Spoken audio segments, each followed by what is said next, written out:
আসসালামু আলাইকুম রহমতুল্লাহি ওবরকাতুহু।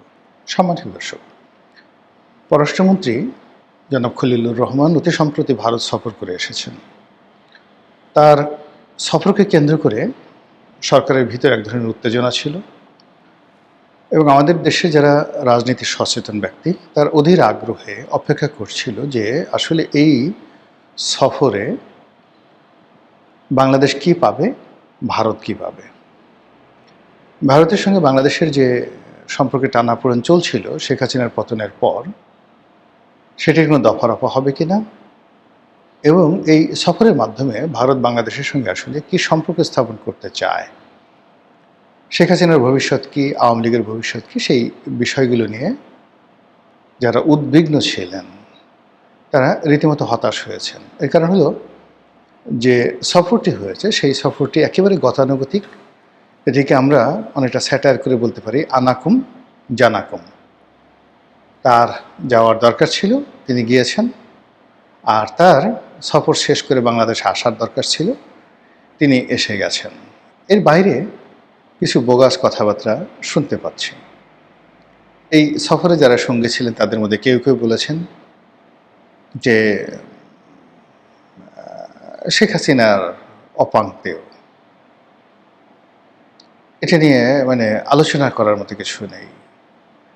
No more Sheikh Hasina. বাংলাদেশের রাজনীতিতে শেখ হাসিনার কোনো গ্রহণযোগ্যতা, কার্যকারিতা কোনো কিছুই নেই। এটা কেউ কেউ বলার চেষ্টা করছেন। এরপর অনেকে বলার চেষ্টা করছেন যে পররাষ্ট্রমন্ত্রীর সফরের পরই জনাব তারেক রহমান সাহেব তার প্রথম যে ঐতিহাসিক বিদেশ সফর সেটি তিনি ভারত দ্বারা শুরু করবেন।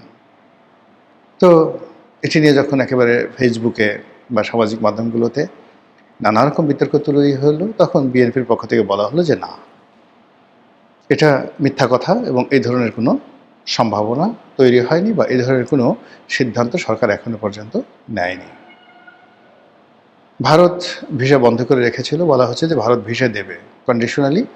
যারা চিকিৎসা করার জন্য ভারত যেতে চায় সেই মেডিকেল ভিসা ভারত দেবে, কিন্তু এখনও পর্যন্ত এই খলিলুর রহমান সাহেব ফিরে আসার পর থেকে এখন পর্যন্ত ভারত যে বাংলাদেশকে ভিসা দিচ্ছে এটা ব্যাপকভাবে লক্ষ্য করা যাচ্ছে না।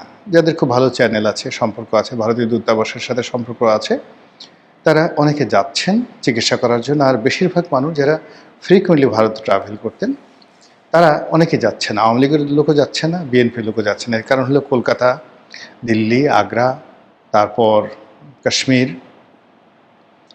এরপরে আজমির, এ সকল এলাকায় এখন বাঙালিরা, আওয়ামী লীগের লোকজন গিজ করছে।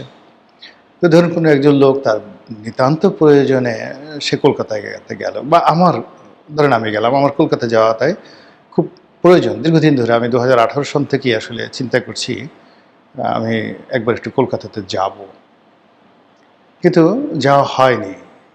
আগের আমলে যাওয়া হয়নি যে এয়ারপোর্টে গেলে শেখ হাসিনার লোকজন বাধা দিতে পারে, এয়ারপোর্ট থেকে ফেরত দিতে পারে। তো তখন সবাই লোকজন মনে করবে যে গোলাম মোল্লা রনির আসলে কোনো ক্ষমতা নেই, সরকারের সাথে তার সম্পর্ক অহিনুকূল সম্পর্ক, কাজেই তাকে একটা চাপ দিয়ে আসি, যাও। তো ওই ভয়ে আমি আসলে এয়ারপোর্টে 2018 সনের পরে একবার বোধহয় 16 বা 17 সনে উমরা করার জন্য দেশের বাড়ি গিয়েছিলাম। এরপরে আমি আসলে আর কখনো বাইরে যাইনি, এই এয়ারপোর্টে হেনস্থার ভয়ে। এতে করে কী হলো, আমার ব্যবসা বাণিজ্যে ক্ষতি হয়েছে। আর আমার ব্যবসা বাণিজ্য ক্ষতি হওয়া মানে এখন আমার যতটা না ক্ষতি, তার চেয়ে দেশের ক্ষয়ক্ষতি। এর কারণ হলো আমার এই ক্ষুদ্র জীবনে ব্যক্তিগতভাবে দুটো ডাল ভাত খাওয়ার জন্য যতটুকু সংস্থান দরকার সেটা তো আমার হয়ে গেছে। এখন আমি যা কিছু করব বা করতাম ব্যবসার জন্য, রাজনীতির জন্য, just two contribute the nation, ঠিক সেই জায়গাটা আপনি গিয়ে দেখুন এয়ারপোর্টে যে হেনস্থা হওয়ার ভয়, সেই ভয়ের কারণে আমার সেই ব্যবসা বাণিজ্য প্রত্যেকটা জিনিসই মাইনাসে চলে আসছে। 2 নম্বর হলো যে এখন যাচ্ছি না।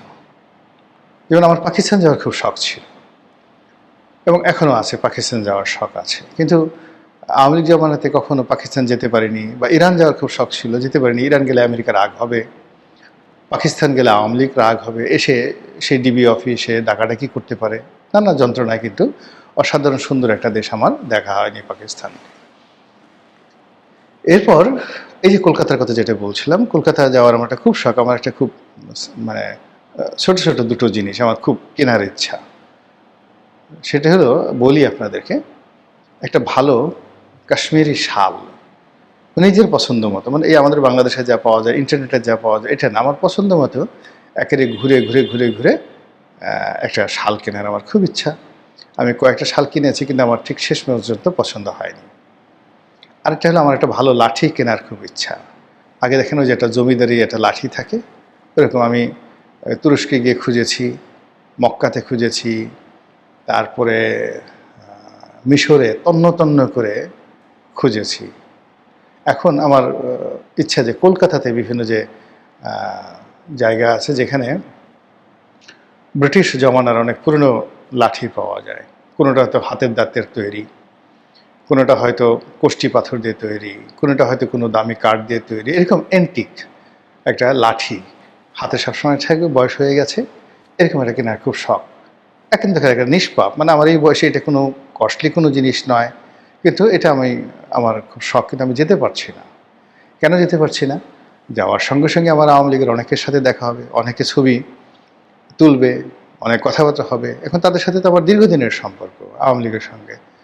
তো আমার সঙ্গে যদি জাহাঙ্গীর কবির নানক সাহেবের দেখা হয়, তারপরে অন্যান্য যে সকল শীর্ষ নেতা সেখানে রয়েছেন, আসাদুজ্জামান খান কামালের দেখা হয়, সবাই বলবে হায় হায় হায়, বাংলাদেশ থেকে গোলাম মোল্লা রনি গেছে এই কলকাতাতে আওয়ামী লীগের সঙ্গে চক্রান্ত করার জন্য। It's vary bad. এই ভয়ে আমি আর এখন সেখানে যেতে পারছি না। এরকম বহু মানুষ ইচ্ছা থাকা সত্ত্বেও যেতে পারছে না। এমনকি চিকিৎসা নেওয়ার ক্ষেত্রে আওয়ামী লীগের লোকজন এভাবে ভয় পাচ্ছে যে যদি হাসপাতালে গিয়ে কারোর সঙ্গে দেখা হয়ে যায়, তাহলে তো বাংলাদেশে আসলে মানে ডলা খেতে হবে, ইত্যাদি ইত্যাদি নানা কারণে। তো এই যে ভারতের সঙ্গে যে বাংলাদেশের আপনি গিয়ে ধরুন একটা সেন্সিটিভ সম্পর্ক, বা ওখানে আওয়ামী লীগের লোকজন আছে, সেই কারণে একটা সেন্সিটিভনেস তৈরি হয়ে গেছে এদেশের মানুষের মধ্যে। এটি দীর্ঘমেয়াদে আমাদের সবাইকে ক্ষতিগ্রস্ত করবে।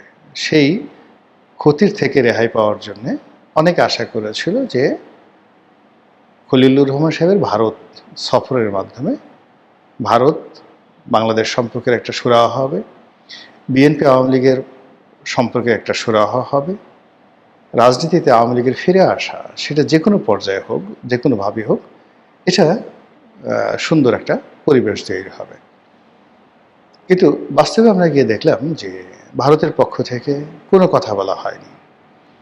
এখানে জনাব খলিলুর রহমান সাহেব গিয়েছেন, যদি তার সঙ্গে নরেন্দ্র মোদীর একটা দেখা হতো, ইভেন তার সঙ্গে যদি শেখ হাসিনার দেখা হতো, তার সঙ্গে অজিত দোভালের দেখা হতো, তার সঙ্গে অমিত শাহের দেখা হতো, ওখানকার যারা পলিটিক্যাল যে সকল সাউথ ব্লক রয়েছে, নর্থ ব্লক রয়েছে, তাদের সঙ্গে তার দেখা হতো, কিংবা নর্থ ইস্ট যে ব্লকের যে সকল নেতৃবৃন্দ রয়েছে, এমনকি মমতা ব্যানার্জির সঙ্গে যদি খলিলুর রহমান সাহেবের কথা হতো, তাহলে মনে হতো যে রাজনীতির ভারত এবং বাংলাদেশের যে সম্পর্কের যে বরফ, সেই বরফ গলছে। কিন্তু সেটা না করে তিনি যখন ভারত সফর করছিলেন, তখন বাংলাদেশের ডক্টর শিরীন শারমিন চৌধুরী তাকে গ্রেপ্তার করা হলো। তিনি যখন ভারত সফর করছিলেন, তখন আওয়ামী লীগ নিষিদ্ধ হয়ে গেল পার্লামেন্টে। তিনি যখন ভারত সফর করছিলেন, ঠিক সেই সময়টিতে ১/১১ যে কুশীলব, তাদেরকে নিয়ে সরকারি যে সকল প্রোপাগান্ডা মেশিন রয়েছে, সেখানে সঙ্গতিকরণে এমন সব কথাবার্তা বলা হচ্ছিল যেটির দায় দায়িত্ব ভারতের উপর আসে। এর কারণে আমরা সবাই জানি যে ১/১১ যে ঘটনা বাংলাদেশে ঘটেছে, তার পেছনে ভারতের একটা বিরাট হাত ছিল। ১/১১ যারা কুশীলব রয়েছে, তাদের সবাইকে ভারতের হুকুমে বা ভারতের পরামর্শে শেখ হাসিনা সরকার সেফ এক্সিট দিয়েছিল। তো এই জিনিসগুলো নিয়ে যখন ঠিক এই মুহূর্তে নড়াচড়া হচ্ছে, তখন নিশ্চিতভাবে আমরা ধরে নেই যে ভারত এবং বাংলাদেশের যে সম্পর্ক, সেই সম্পর্কের যে বরফ, এটা গলেনি, বরং বরফ আরও জমাট বেঁধেছে, সম্পর্ক আরও দুর্বোধ্য হয়ে পড়েছে।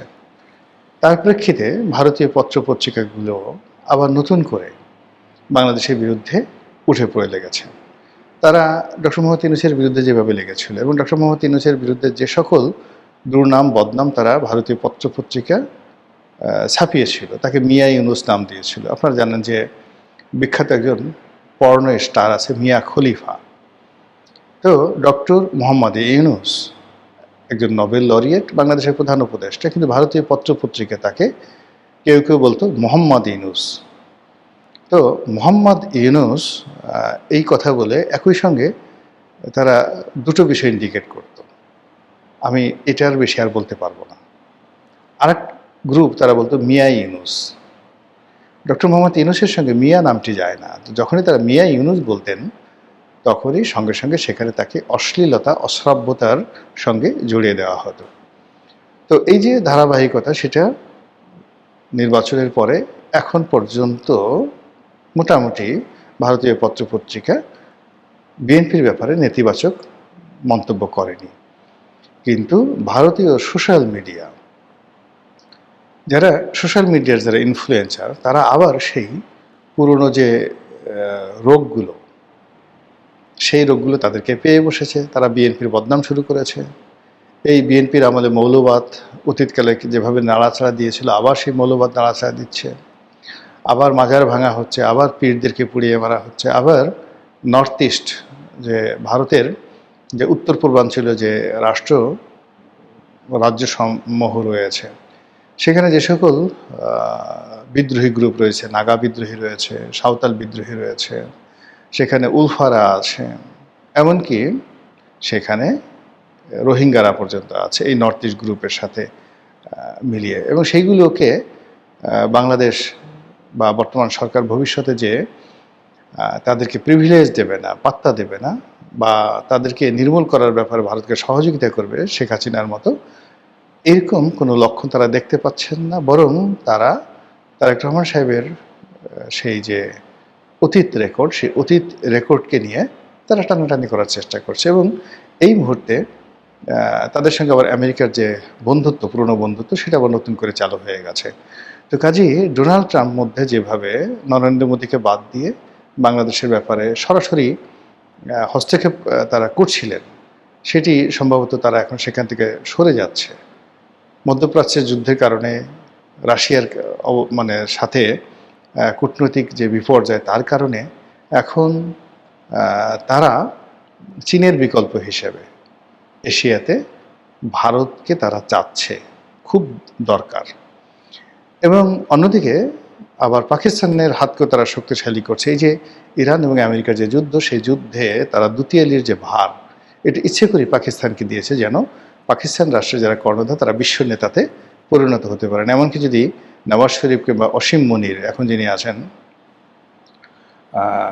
পাকিস্তানের যে সেনাপ্রধান ফিল্ড মার্শাল অসীম মনির, তিনি যদি আগামীতে নোবেল শান্তি পুরস্কার পেয়ে যান এই ইরান এবং আমেরিকা যুদ্ধ বন্ধের জন্য, দ্বিতীয়ালির জন্য, এতেও আশ্চর্য হবে না। এবং এই কাজে আমেরিকা করবে মূলত ভারতকে কোণঠাসা করার জন্য, বাংলাদেশকে কোণঠাসা করার জন্য। এবং এখানে বাংলাদেশে ঠিক পাকিস্তানের যে আধিপত্য, এটা বৃদ্ধি পাওয়ার জন্য।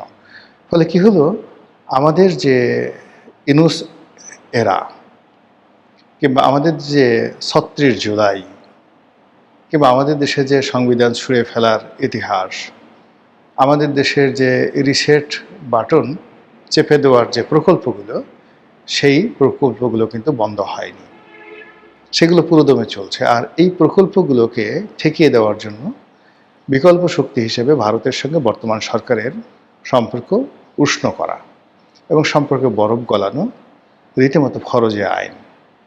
তাদের অস্তিত্বের জন্য এটা এত বেশি দরকার, যেটা আমি ভাষায় প্রকাশ করতে পারবো না। কিন্তু দুর্ভাগ্যজনক হলো সত্যি যে এই 2 মাসের মধ্যে এখনো পর্যন্ত সেই বরফ গলার কোনো নমুনা আমি অন্তত দেখতে পাচ্ছি না। মহান আল্লাহ আমাদের সবাইকে হেদায়েত দান করুন, হেফাজত করুন। আসসালামু আলাইকুম ওয়া রাহমাতুল্লাহি ওয়া বারাকাতুহু।